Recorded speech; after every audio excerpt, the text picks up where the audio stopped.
marilah kita simak bersama sambutan Wakil Presiden Republik Indonesia.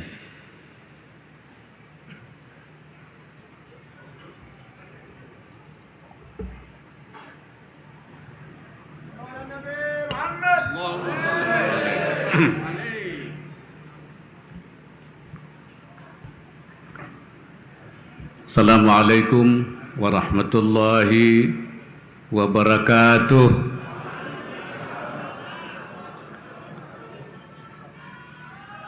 Bismillah walhamdulillah wassalatu wassalamu ala rasulillah wa ala alihi wa sahbihi wa mawalah. Subhanaka la ilma lana illa ma 'allamtana innaka antal alimul hakim. Allahumma rzuqna al-ma'arif ar-rabbaniyah wal-lataif ar-rahmaniyah wal-waridat al-ilahiyah wal-mawahib al-ikhtisasiyah wal-ulum al-laduniyah wa ballighna rutbat al-ihsan wa wahdat al-shuhud walhamdulillahi rabbil alamin. Ulama'ana al-kiram wa habaibana al-afadil, terutama yang saya muliakan sahib al-fadilah al-habib Syekh bin Abdul Qadir Segaf, beliau yang akan berikan ceramah dan juga membawa salawat malam ini, yang datang dari Solo, alhamdulillah, dan juga para ulama yang lain, termasuk juga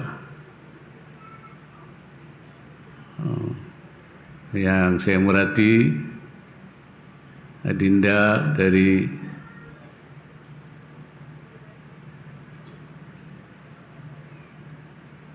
Kiai Tuan Guru Zainuddin Ats-Tsani, juga yang masih ada hubungan keluarga dari NTB,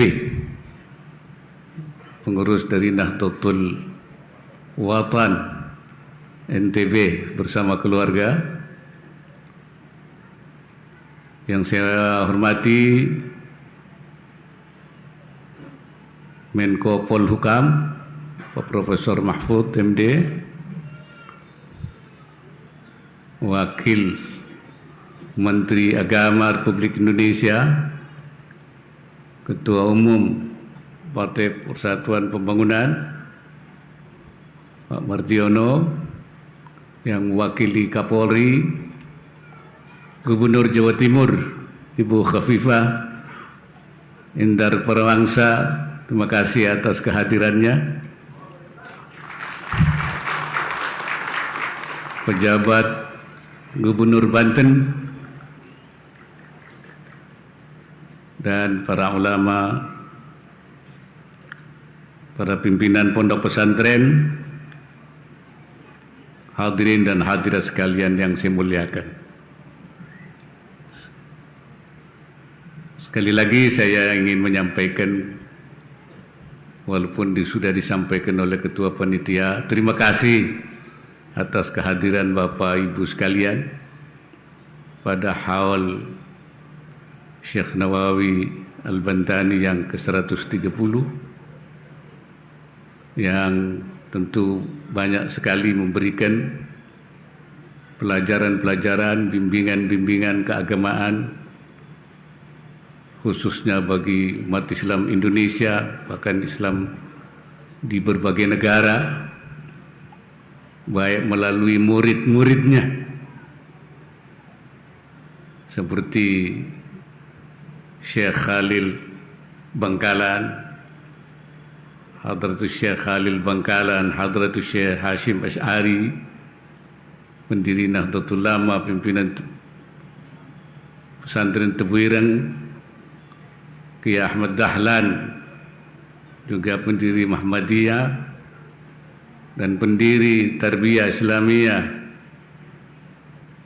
Syekh Sulaiman Ar-Rasuli di Bukit Tinggi, Sumatera Barat, dan banyak ulama-ulama lain, ataupun juga melalui kitab-kitabnya yang dibaca di berbagai pesantren, juga di berbagai negara, baik tafsir seperti tafsir Marah Labid, satu-satunya pesan tafsir yang ditulis dalam bahasa Arab oleh orang Indonesia. Jadi hanya satu orang Indonesia yang menulis tafsir dalam bahasa Arab, yaitu Syekh Nawawi, yang namanya Marah Labid atau dikenal dengan Tafsir Munir, dan dijadikan bahan tesis maupun disertasi baik di Libya, di Mesir, bahkan juga di Khartoum University di Sudan, dengan judul-judul Muhammad Nawawi wa manhaji tafsirihi, Muhammad Nawawi Al-Jawi, dan metode penafsirannya. Jadi metode penafsirannya itu menjadi sesuatu studi, jadi bahan disertasi dan tesis. Juga melalui kitab fiqihnya seperti Nihayatuz Zain ala Syarhi Qurratil Ain, Tawsyih Syarah Taqrib, dan juga yang lain-lainnya.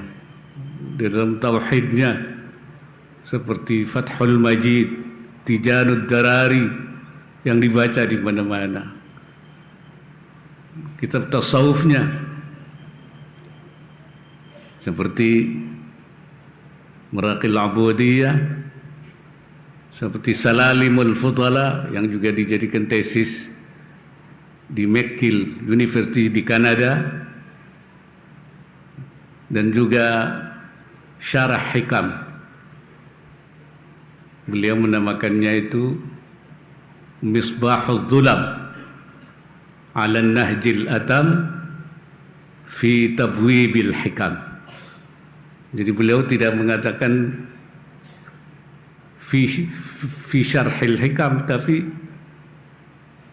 menyebutnya itu Misbahul Dhulam ala Nahjil Atam fi Tabwibil Hikam.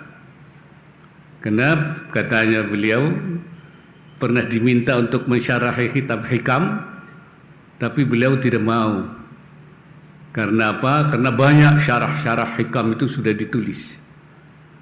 Tapi setelah dibab-babkan, Hikam itu aslinya tidak ada babnya. Kemudian dibuat bab-bab, babul ilmi, babul riyadhah, oleh seorang ulama India, Syekh Ali Al-Muntaqi, dinamakan An-Nahjul Atab fi Tabwibil Hikam. Kitab itu hanya membabkan saja, baru Syekh Nawawi mau mensyarahi, maka dinamakannya Misbahul Dhulam ala Nahjil Atam fi Tabwibil Hikam. Ini tasawufnya itu. Oleh karena itu tidak heran kalau seorang Louis Maghlouf, seorang Kristen Mesir, di dalam kitab Munjid menyebutkan bahwa Muhammad Nawawi adalah faqihun syafi'iyun mutasawwifun, seorang ulama madhab Syafi'i, orang Jawa. Orang Jawa itu ahli tasawuf, ghalaba alaihi tafsir, unggul juga di bidang tafsir. Wulida fi Jawa, thumma intaqala ila Makkah, dia dilahirkan di Jawa kemudian pindah ke Mekah. Jadi beliau memang menguasai banyak, bukan hanya satu bidang, tapi sangat seorang generalis, artinya semua ilmu, ya. Dan itu kitabnya tersebar di mana-mana. Hadirin sekalian, alhamdulillah bahwa peringatan Maulid beliau kali ini setelah 3 tahun kita itu terpaksa mengadakan dengan cara kecil-kecilan dan kita ubah dari biasanya malam hari menjadi siang hari karena COVID-19. Tapi alhamdulillah tahun ini kita mulai agak terbuka. Ya, di sini sudah banyak dan juga di sana banyak sekali baru ini kita mulai kembali belum seperti dulu, tetapi kita sudah mulai lebih terbuka dan dengan memberikan kesempatan luas. Karena COVID-nya sudah, alhamdulillah. Kenapa COVID ini hilang? Ini karena kepatuhan, ketaatan masyarakat, baik itu menerapkan protokol kesehatan maupun juga dalam mengikuti vaksinasi, sehingga kita kemudian cepat, ya, lebih dulu kita COVID-nya itu kemudian melambat dan kemudian menghilang. Ini saya kira memang sesuai dengan pandangan Syekh Nawawi. Ya. Syekh Nawawi ketika menafsirkan ayat khudu hidrakum, berhati-hati atau bersiap-siap menghadapi berbagai kemungkinan, yang asalnya ayat ini ayat perang, oleh Syekh Nawawi ditafsiri wa hadhil ayah tadullu ala wujubil hidri an jama'il madar al-madnunah. Ayat ini juga menunjukkan, kata Syekh Nawawi, wajibnya kita bersiap-siap, berhati-hati untuk wajibnya itu hidri dari semua bahaya yang diduga akan datang. Semua bahaya yang akan datang kita harus antisipasi. Wa bihadat tariq, kata beliau, kana iqdam ala al-ilaj bid-dawa wal ihtirazu anil waba wa anil jidaril ma'il wajiban. Dari cara berpikir ini maka adalah berobat itu dan menjaga diri dari wabah penyakit dan menjaga diri dari tembok yang miring itu wajib. Artinya menjaga diri dari wabah penyakit, anil wabah, termasuk wabah COVID, melalui protokol kesehatan, melalui vaksinasi, itu berarti wajib, kata Syekh Nawawi Al-Bantani ini. Ini pelajaran yang diberikan itu. Jadi kita melaksanakan itu adalah wajib. Itulah sebabnya maka apa itu tidak mengurangi tawakal. Kalau kita menjaga diri apa tidak mengurangi tawakal? Syekh Nawawi mengatakan laisa min syartit tawakkul tarku kulli tadbirin wa amalin wa sababin.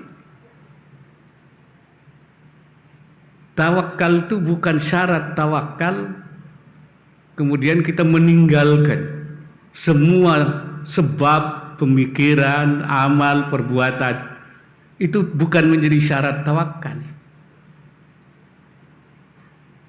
Kata Syekh Nawawi, at-tawakkul was sabab la munafata bainahuma. Antara tawakal dan sebab itu tidak ada saling menafikan, tidak ada saling menegasikan. Tawakal ya, sebab ya. Kenapa? Kata Syekh Nawawi, at-tawakkul mahalluhu al-qalb. Tawakal itu tempatnya di hati. Wasabab mahalluhu al-jawarih, di dalam anggota. Jadi lain kita. Jadi tidak ada saling menafikan. Jadi kalau kita berusaha bekerja, membuat sebab, itu Syekh Nawawi mengkaitkan dengan apa yang dilakukan oleh Sayyidina Umar ketika datang ke Syam. Kemudian di Syam ada wabah, Kemudian Sayyidina Umar tidak jadi masuk kembali. Oleh karena itu Abu Ubaidillah ibn al-Jarrah bertanya, apa firar min qadarillah?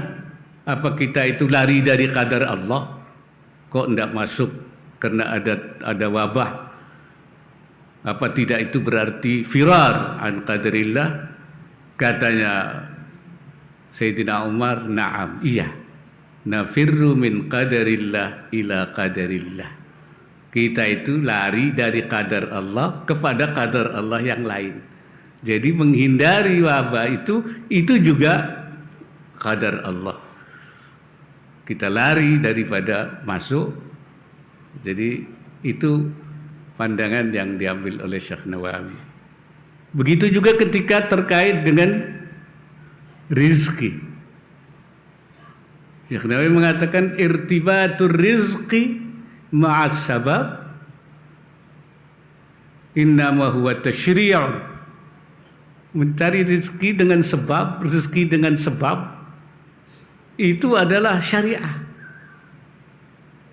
Kenapa? Li'anna Allah amara bi'imarati hadad dar. Karena Allah memerintahkan kita untuk memamurkan negeri ini, bumi ini, dunia ini, ubudiyatan wa ibadatan wa adatan. Itu kata Syekh Nawawi. Jadi keterkaitan rezeki dengan sebab itu syariah. Karena Allah memerintahkan kita untuk memakmurkan bumi ini merupakan ubudiyah, pengabdian, ibadatan, dan dia juga dianggap ibadah, wa'adatan, dan merupakan kebiasaan. Rezeki itu ada sebabnya, harus mencari rezeki. Itu rezeki dengan sebab itu keterkaitan. Hadirin sekalian, lantas bagaimana dengan apa yang dikatakan oleh Ibnu Athaillah yang mengatakan, ini saya coba bagaimana mengkaitkan pandangan-pandangan Syekh Nawawi itu. Kata Imam Ibnu Athaillah, ijtihaduka fima dumina laka wa taqsiruka fima tuliba minka dalilun ala intimasil basirati minka. Usaha kamu terhadap sesuatu yang sudah dijamin oleh Allah, rezeki, dan kamu lalai terhadap apa yang diminta oleh Allah, amal, itu menunjukkan alantimasil basirati minka, hilangnya basirah, mata hati daripada kamu. Sesuatu yang dijamin oleh Allah kita berusaha, tetapi dalam hal amal, ibadah yang diminta justru kita lalai. Itu menunjukkan mata hatinya sudah hilang, sudah intimas. Apa kata Syekh Nawawi? Yang tidak boleh, yang dimadzmum itu adalah ijtima'nya. Artinya ada dua hal yang di satu sisi dia berusaha dalam soal mencari rezeki, tapi dia lalai terhadap kewajiban.